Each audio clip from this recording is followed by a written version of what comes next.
Welcome to my channel. तर आज आपण पाहणार आहोत पारिजातक मंगळसूत्र। तर त्यासाठी आपल्याला लागणार आहेत राईस बीड्स, 8 mm चे क्रिस्टल्स, 0.3 mm ची गेज वायर आणि 1 mm चे गोल्डन बीड्स, तसेच 2 mm चे गोल्डन बीड्स आणि 18 गेजची वायर आणि ही लहानशी पकड। तर आपल्याला पारिजातक मंगळसूत्र बनवण्यासाठी पारिजातकाची 4 फुलं लागणार आहेत। तर ती फुलांचा बेस आधी आपल्याला तयार करून घ्यावा लागेल। तसं तर आपण 2 पद्धतीनं बनवू शकतो। एक तर तारेवरती पारिजातकाचं फूल बनवून आपण ते अटॅच करू शकतो, किंवा दुसरा आणि मला म्हणजे स्वतःला वैयक्तिकरित्या तो जास्त फायदेशीर असा वाटतो आणि लॉंग लास्टिंग वाटतो, तो म्हणजे बीडमधून क्रिस्टलमधून आपण ती तार आत घेऊन रॅप करणं। तर त्यासाठी आपण डायरेक्ट फुल रॅप करू शकत नाही, कारण आपण त्या 18 गेजच्या वायरमध्ये बीड घालणार असतो आणि नंतर तो फ्लॉवर बेस त्याला अटॅच करून फिनिशिंगसाठी गोल्डन मोतीचा वापर करणार असतो।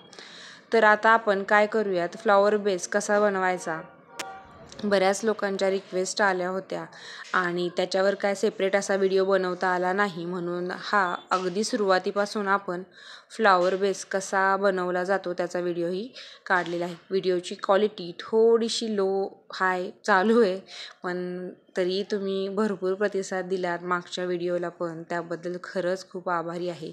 ही एक सुरुवात आहे, त्याच्यामुळं अर्थातच या सगळ्यात तुमची साथ लाभली आहे, ते आणखीच प्रोत्साहन मिळतं नवीन करण्यासाठी। आणि हे व्हिडिओ शूट करताना येणाऱ्या अडचणी ह्या नवीन जरी असल्या तर त्यातून बऱ्याच खूप साऱ्या गोष्टी होत असतात। असं नसतं की कॅमेरासमोर जे काही घडतंय ते प्रत्यक्षात घडत असतं। कधी कधी ऑन कॅमेरा पण मनी पडतोच हातात, एखादा पार्ट होतोच की शूट। एखादी ज्वेलरी बनवाय घेतली की खूप साऱ्या अडचणी ह्या येत असतात, त्याच्यामुळं अर्थातच उशीरही लागत असतोच। डिझाईन सेट करायची असते, नवीन डिझाईन करता करायला एक बसलो की नवीन काहीतरी डिझाईन ही तयार येत असते, त्याच्यामुळं ह्या गोष्टी सगळ्या होत असतात। तर आपण इथं राईस बीडचे 10 मणी घेतलेले आहेत, ते गोल्डन बीड्समध्ये पॅक करून आपण त्याचा एक लहानसा सर्कल बनवला आहे। तर तो लहान सर्कल अगदी आपण ट्विस्ट करून घ्यायचा आहे आणि तो बरोबर गोल येईल याची काळजी घ्यायची आहे। राहिलेली तार आपण कट करणार आहोत। तर अशा प्रकारे आपण हा सुंदर असा राऊंड तयार केलेला आहे। तर आता बीड्स, जे राईस बीड्स आहेत ते एकमेकांना अटॅच करण्यासाठी एका मागून दुसऱ्यामध्ये घ्यायचा आणि पुन्हा ती तार काढायची आणि पुढचा 1 मणी घ्यायचा, हे असं आपण एकमेकांमध्ये ते बीड घेतले जाणार आहेत आणि त्याच्यामुळे हे फ्लॉवर अगदी छानरित्या पॅक होतं आणि ते दिसतानाही एकसंधी दिसतं, म्हणजे एकसारखं दिसतं। त्याच्यामुळे ते फ्लॉवर्सचे बीड इतरत्र असे पाकळ्या वेगळ्या झाल्यासारख्या अजिबात वाटत नाही, अगदी ते फ्लॉवर सारखंच दिसतं। तर अशा प्रकारे आपण 4 बीड्सचे फ्लॉवर बेस बनवून घेतलेले आहेत।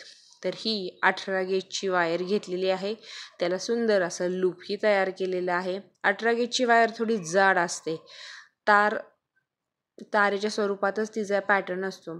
तर त्यामध्ये आपण हे 8 mm चे मोठे रेड क्रिस्टल्स ॲड करणार आहोत। तर रेड क्रिस्टल्स शक्यतो त्यांना ओरिजिनल अशी त्यांची चमक असते, त्याच्यामुळं त्याच्या पॉलिशचा काहीही इश्यू होत नाही। तर आपण प्रत्येक फ्लॉवरमध्ये 4 असे, प्रत्येक फ्लॉवरमध्ये 1 क्रिस्टल, असे आपण 4 क्रिस्टल आपल्याला लागणार आहेत। आता ह्या रेड क्रिस्टलवर आपण आपला बेस ठेवणार आहोत, हे अगदी बघून घ्या, कारण आपल्याला खालची 18 गेजची जी वायर आहे ती कव्हर करायची आहे, ती अजिबात कोणाच्याही समोर येता कामा नये। त्यासाठी आपण आधी रेड क्रिस्टल घातला, त्याच्यावर आपला फ्लॉवर बेस ॲड केला, फ्लॉवर बेसचे 2 डिव्हिजन केले 5 राईस बीड्सचे, कारण आपण 10 बीड्सचे वापरले आहेत। तर पुढचे 2 त्या तारेला अगदी खालून घेऊन रॅप करायचे आहेत, हे एका बाजूनी, डाव्या बाजूने एक, उजव्या बाजूनी, आणि तसेच त्याच्या शेजारचाही, तुम्हाला अजूनही ते हलत असेल असं वाटत असेल तर शेजारचाही बीड घेऊन, राईस बीड घेऊन तुम्ही पुढच्या ह्याच्यामध्ये ते लॉक करू शकता। ते झाल्यानंतर पूर्ण फूल पलीकडच्या बाजूनीही आपण तसंच करायचं आहे, अगदी सुरुवातीला। ते एकदा फूल तारेला सेट झालं की आपण राहिलेल्या तारेमध्ये 0.3 गेजची जी वायर आहे त्या वायरमध्ये आपण गोल्डन बीड्स घालणार आहोत, की जे गोल्डन बीड्स घालून आपण त्याचं एक सुंदर असं लूप तयार करणार आहोत. आणि ते लूप तो आपला वरचा कवर बेस जो आहे तारेचा तो अगदी कवर करायला मदत करणार आहे. तर तिथूनच आपण वायर वर काढतोय आणि त्यातच गोल्डन बीड्सचा वापर करतोय. तर इथं वापरलेले गोल्डन बीड्स 2 mm चे आहेत, कारण आपण फ्लॉवर बेस बनवताना 1 mm चे गोल्डन बीड्स घेतले होते. त्यापेक्षा मोठे आपल्याला गोल्डन बीड्स घ्यायचे आहेत. जर तुम्हाला नाजूक फूल बनवायचं असेल, सुंदर अगदी छोटंसं, तर तुम्ही 1 mm चे गोल्डन बीड्स घेऊ शकता. पण हो, 2 mm चे गोल्डन बीड्स फुलाला आणखी सुंदर दिसायला मदत होते. तर अजूनही असं जाणवत आहे की आपलं फ्लॉवर हे लूज आहे, पण जसं जसे आपण त्याला लॉक करत जाऊ तसं तसं ते लॉक होत जातं.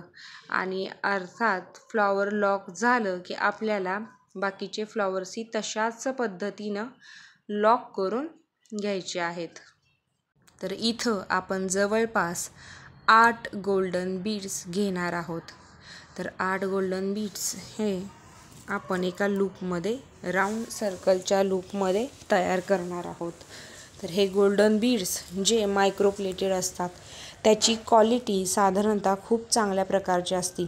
तर ही अशी ज्वेलरी जी असती तर तिला सगळ्यात जास्त काळजी घ्यायची असते ती तुमचे केमिकलयुक्त परफ्यूममधून. शक्यतो ही ज्वेलरी खराब होत नाही, कारण आज मी 6 ते 7 वर्ष झालं ज्वेलरीच्या बिझनेसमध्ये आहे आणि त्यातला माझा अनुभव अगदी असं सांगतो की तुम्ही जेवढी ज्वेलरीची काळजी घ्याल तेवढीच ती अगदी व्यवस्थित राहण्यास मदत होते. जर तुम्ही ती योग्य वेळी योग्य तशी जर त्याची काळजी घेतली, कोणताही ओला हात किंवा कोणताही परफ्यूमचा मेकअपचा हात जर तिला लावला नाही तर अर्थात ती अजिबात खराब होत नाही. प्रत्येक वेळेस मेकअप केल्यानंतर तुम्ही ज्वेलरी घाला आणि सगळ्यात आधी ज्वेलरी काढून पुन्हा एअरटाईट एखाद्या बॅगमध्ये तर तुम्ही ठेवली तर अर्थातच ती खूप चांगली आणि लॉंग लास्टिंग राहते. जर आपण इथे वापरलेले मटेरियल अर्थातच चांगल्या क्वालिटीचं वापरलेलं आहे, म्हणूनही त्याचा बेनिफिट आपल्याला चांगला मिळतो.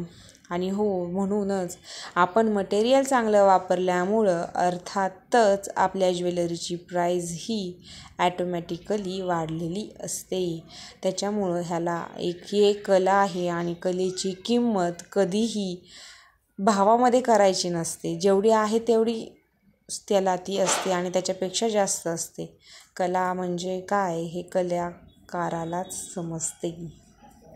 असो, तर चला आपण हे बीड्स एक एक करून आतमधून लॉक करून घेऊयात. आणि हा प्रत्येक वेळेस कधी कसं असतं की आपण जर 8 बीड घातले तर प्रत्येक वेळेस 8 बीडमधून काढायची वायर की नको, असं प्रत्येकाला प्रश्न असतो. पण जर तुमचं फ्लॉवर लॉक असेल, अगदी व्यवस्थित लॉक झालं असेल, तर तुम्हाला काही गरज नाही की प्रत्येक बीडमधून वायर काढण्याची. तुम्ही त्याला बरोबर 2-2 बीड्समधून वायर काढू शकता. आणि हो, गोल्डन बीड्स आपण अगदी टाईटमध्ये पॅक केलेले आहेत. तर अगदी सुंदर असं गोल्डन बीडनी वायर खालची कवर झालेली आहे आणि आपलं फ्लॉवर अगदीही तारा न दिसता व्यवस्थित पॅक झालेलं आहे. तर राहिलेले आपल्याला असेच 3 बीड्स आहेत तेही फ्लॉवरचे करून घ्यायचे आहेत.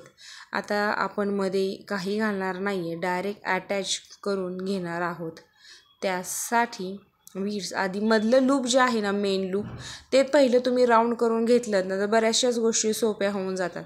अगदी म्हणजे 8 mm चा बीड आपला अगदी पद्धतशीर त्यामध्ये बसवला जाता येतो आणि तो बसवला की त्यामध्ये काहीच अडचण येत नाही. तर तुम्ही बघताय की आपण तो आधी चेक करून घेत आहोत की तो कशा पद्धतीनं बसवला जातोय आणि तो बसवल्यानंतर आपण त्याला पुन्हा पहिल्यासारखंच रॅप करणार आहोत. तर तुम्ही अशा प्रकारे तुम्ही छान पद्धतीनं अगदी शांततेत रॅप करा. जर तुम्ही नवीन शिकाऊ असतात तर एक गोष्ट लक्षात ठेवा की ज्वेलरी बनवायला प्रॅक्टिसची गरज असते. ह्या सरावातूनच तुम्ही परफेक्ट होणार आहात. आज बसलात तर आजच मला छान ज्वेलरी जमली पाहिजे असं काहीही नसतं. प्रॅक्टिस मेक्स मॅन परफेक्ट तसंच हे आहे, अगदी तसंच आहे. ह्याच्या व्यतिरिक्त वेगळं असं काहीच नाही आहे. आणि प्रत्येक वेळेस फिनिशिंगवरती लक्ष ठेवा. जर आज नाही जमलं तर नेक्स्ट टाईम फिनिशिंग ह्याच्यापेक्षा बेटर झालं पाहिजे याची काळजी घ्या. हा सगळा खेळ रॅपिंगचा आहे, त्याच्यामुळं कुठं कसं रॅप केलं पाहिजे आपली मेन डिझाईन लक्षात घेऊन बाकीचं रॅपिंग फक्त हे आपल्याला समजलं पाहिजे, बाकीच्या कोणाच्याही ते निदर्शनात आलेलं नाही पाहिजे. त्यासाठी रॅपिंगची काळजी घ्या. उगीच भरपूर साऱ्या तारा जोडण्यात ही काही मजा नसते, कारण मेन डिझाईनवरती त्याचा इफेक्ट पडत असतो.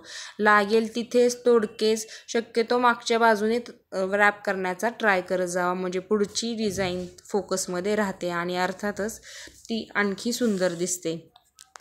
तर अशा प्रकारे आपण 4 मंगळसूत्रांचं हे सुंदर असं रॅपिंगचं पारिजातक मंगळसूत्र बनवतो आहे. तर दुसऱ्या साईडलाही मागचे पहिले हे 4 फ्लॉवर्स ॲडजस्ट करून आपण दुसरं लूप बनवणार आहोत. आणि हो, ह्या ताईंच्या इच्छेनुसार त्यांना मध्ये लटकन हवं होतं, तर त्या लटकनसाठी मी ओव्हल शेपचं एक क्रिस्टल बीड वापरलेलं आहे. तर ते तुम्हाला नक्कीच दिसेल, तर हे तुम्ही एन्जॉय करा. आणि हो, माझा हा व्हॉइस ओव्हरचा पहिला ट्राय आहे. जर कसा वाटला ते मला नक्की सांगा. काही सजेशन असतील तर तुम्ही मला नक्की कमेंट करून सांगा. हा व्हिडिओ पुन्हा शेवटपर्यंत पहा. व्हिडिओ छान काय वाटलं असेल, काय समजलं असेल तर नक्की कळा. आणि तुम्ही जेवढा प्रतिसाद देताल तेवढे मला नवीन नवीन व्हिडिओ तुमच्यासाठी घेऊन यायला खरंच खूप आवडेल. जर व्हिडिओ आवडला असेल तर व्हिडिओला लाईक, शेअर आणि कमेंट करा. आणि हो, असेच नवीन व्हिडिओ पाहण्यासाठी चॅनलला नक्की सबस्क्राईब करा. आणि काही अडचणी असतील किंवा काही समजलं नसेल तर कमेंट काढून नक्की सांगा. तर चला, धन्यवाद. भेटूया पुढच्या व्हिडिओमध्ये. जर पुढचा व्हिडिओ आपण लॉंग चंद्रहारचा घेऊन येणार आहोत, तर त्यासाठी नक्की चॅनलला सबस्क्राईब करा. धन्यवाद.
धन्यवाद.